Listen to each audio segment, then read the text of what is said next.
சரி, இப்போ நம்ம என்ன பார்க்க போறோம்னா, இப்போ நீங்க கரெக்டாக மியூச்சுவல் ஃபண்ட்ல பட் யாராவது புதுசாக கரெக்டாக இன்வெஸ்ட்மெண்ட் பண்ணும்போது அவங்களுக்கு ரெண்டு ஆப்ஷன் இருக்கும். ஒரு ஆப்ஷன் வந்து டைரக்ட் பிளான், இன்னொரு ஆப்ஷன் வந்து ரெகுலர் பிளான். சரி, இந்த டைரக்ட் பிளான், ரெகுலர் பிளான் இருக்கு. இந்த ரெண்டு பிளானுக்குள்ள கரெக்டா டிஃப்ரெண்ட் என்ன, அதோட கரெக்டா வித்தியாசம் என்ன, பட் அதுதான் நம்ம இந்த வீடியோல வந்து பார்க்க போறோம். இப்போ நீங்க மியூச்சுவல் ஃபண்ட் பத்தி உங்களுக்கு எல்லாமே தெரியும், கரெக்டா நானே சூஸ் பண்ணிப்பேன் அந்த. சரி, இப்போ நீங்க கரெக்டா ஒரு மியூச்சுவல் ஃபண்ட் வாங்கணும்னா பட் அதுக்கன்ட்டு சில கரெக்டா இண்டிகேட்டர்ஸ் எல்லாம் இருக்கு. அதுல முக்கியமா வந்து நம்ம வந்து எக்ஸ்பென்ஸ் ரேஷியோ பார்க்கணும். அதுக்கப்புறம் அந்த மியூச்சுவல் ஃபண்டு வருஷம் வருஷம் கரெக்டா எத்தனை பர்சன்டேஜ் ரிட்டர்ன் நம்மளுக்கு வந்து கொடுத்துருக்கு, பட் அதை பார்க்கணும். அதுக்கப்புறம் மியூச்சுவல் ஃபண்ட் அந்த பீட்டா ஆல்டா அதெல்லாம் சொல்லுவாங்க, நீங்க அதெல்லாம் உங்களுக்கு நல்லா தெரியும். அதுக்கப்புறம் மியூச்சுவல் ஃபண்ட்லேயே வந்து நிறைய ஸ்கீம் இருக்கு. இப்போ மோஸ்ட்லி சில பேருக்கு தெரிஞ்சது என்னன்னா, கரெக்டா ஸ்மால் கேப், மிட் கேப், அதுக்கப்புறம் லார்ஜ் கேப், இந்த கரெக்டா இந்த மாதிரியான ஃபண்டு தான் தெரியும். ஆனால் மியூச்சுவல் ஃபண்ட்ல எக்கச்சக்கமான ஸ்கீம்ஸ் இருக்கு. பட் உதாரணத்துக்கு சொல்ல போனா கரெக்டா பேலன்ஸ்டு ஃபண்டுன்னு ஒன்று இருக்கு, அதுக்கப்புறம் பிசினஸ் சைக்கிள் ஃபண்டுன்னு ஒன்று இருக்கு, அதுக்கப்புறம் அட்வான்ஸ்டு கான்ட்ரா ஃபண்டுன்னு ஒன்று இருக்கு, அதுக்கப்புறம் வேல்யூ ஓரியன்ட் ஃபண்டு, இந்த மாதிரி நிறைய ஸ்கீம் இருக்கு. பட் அதனாலதான் உங்களுக்கு ஒரு மியூச்சுவல் ஃபண்ட் வந்து எப்படி வந்து செலக்ட் பண்ணணும் அந்த நாலேஜ் உங்களுக்கு கரெக்டா இருந்ததுன்னா நீங்க வந்து டைரக்டா போய் நீங்க வாங்கிக்கலாம். அதாவது நீங்க வந்து டைரக்ட் ஸ்கீம் வந்து நீங்க வந்து வாங்கிக்கலாம்.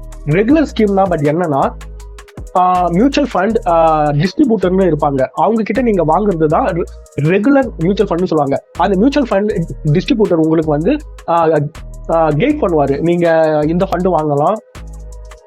ஏன்னா மியூச்சுவல் ஃபண்ட் டிஸ்ட்ரிபியூட்டர் என்றவர் அவர் வந்து இதுல வந்து ப்ரொஃபஷனல், ஏன்னா அவங்களோட வேலையே இதுதான். அதனால அவங்களுக்கு அந்த மியூச்சுவல் ஃபண்டு டிஸ்ட்ரிபியூட்டர்னால உங்களுக்கு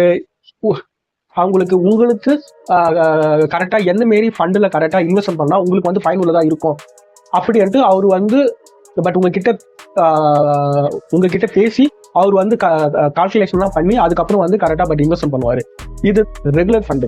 இப்ப டைரக்ட் ஃபண்டுக்கும் ரெகுலர் ஃபண்டுக்கும் என்ன வித்தியாசம்னா, ஒரே ஒரு மெயின் வித்தியாசம்னா அதோட கரெக்டா எக்ஸ்பென்ஸ் ரேஷியோ சொல்லுவாங்க.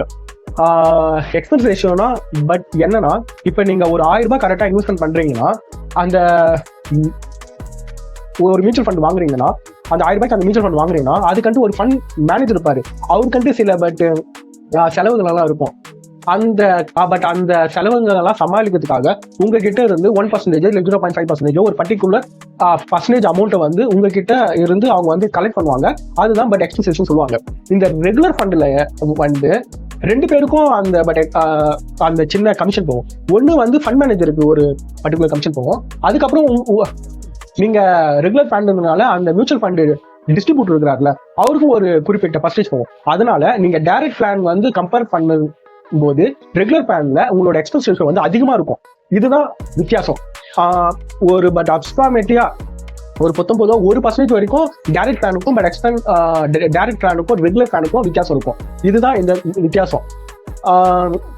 பட் என்னோட சஜஷன் என்னன்னா, உங்களுக்கு வந்து மியூச்சுவல் ஃபண்ட் பத்தி எல்லாமே தெரியும், எனக்கு எப்படி மியூச்சுவல் ஃபண்டு கரெக்டாக செலக்ட் பண்றதுன்ட்டு எனக்கு வந்து தெரியும்.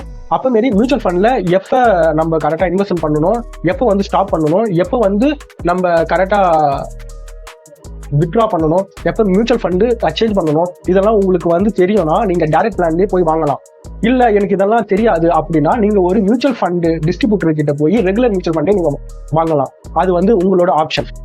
இப்போ நீங்க டைரக்ட் பிளான் எல்லாம் எங்க வாங்கலாம்னா, டைரக்ட் பிளான் வாங்குறது சிம்பிள். நீங்க grow, angel one, Zerodha, Upstox இந்த மாதிரி ஆப்ல வந்து நீங்க டைரக்ட் பிளானை வந்து நீங்க வாங்கி பர்ச்சேஸ் பண்ணிக்கலாம். ரெகுலர் பிளான் வாங்கணும்னா நீங்க வந்து சில ஆஃபீஸ் எல்லாம் இருக்கு கரெக்டா, பட் இன்டர்கேட்டட்னு ஒரு கம்பெனி இருக்கு, அதே மாரி நிறைய கம்பெனிஸ் இருக்கு, எனக்கு பேர் கரெக்டா தெரியல. அந்த மாதிரி இடத்துல ஒரு மியூச்சுவல் ஃபண்ட் டிஸ்ட்ரிபியூட்டர் கிட்ட நீங்க வாங்கிக்கலாம். அதே மாதிரி இந்த ஆக்சிஸ் பேங்க், ஐசிஐசி பேங்க், அங்கேயே நீங்க டைரக்டா போய் கூட வாங்கலாம்.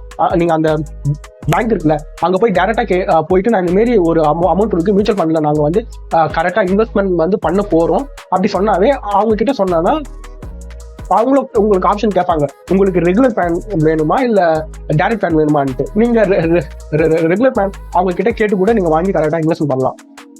லாஸ்டா நான் என்ன பிளான் வந்து செலக்ட் பண்ணி கரெக்டா இன்வெஸ்ட் பண்ணனா, நான் வந்து கரெக்டா டைரக்ட் பிளான் தான் செலக்ட் பண்ணி கரெக்டா இன்வெஸ்ட் பண்றேன். ஏன்னா எனக்கு இதுல ஓரளவுக்கு நாலேஜ் வந்து மியூச்சுவல் ஃபண்ட் நாலேஜ் வந்து தெரியும். ஏன்னா நான் 2020 இருந்து நான் கரெக்டா இன்வெஸ்ட் பண்ணிட்டு வரேன். அதுவும் இல்லாம நான் கரெக்டா ரிசர்ச் பண்ணி டெய்லியும் படிச்சு என்னால் முடிஞ்ச அளவுக்கு மியூச்சுவல் ஃபண்ட் ஸ்டாக் இருக்கிற கரெக்டா நாலேஜ் எல்லாம் நான் என்னால் கரெக்டா முடிஞ்ச அளவுக்கு கெயின் பண்ணியிருக்கிறேன். பட் அதனால தான் நான் அந்த டைரக்ட் பண்ணி தேர்ந்தெடுத்துக்கிறேன். ஆனா இது என்னோட பர்சனல் ஒப்பீனியன். உங்களுக்கு எது இது ஷூட் ஆகுமோ அதுல நீங்க கரெக்டா இன்வெஸ்ட் பண்ணலாம். தேங்க்யூ ஃபார் வாட்சிங்.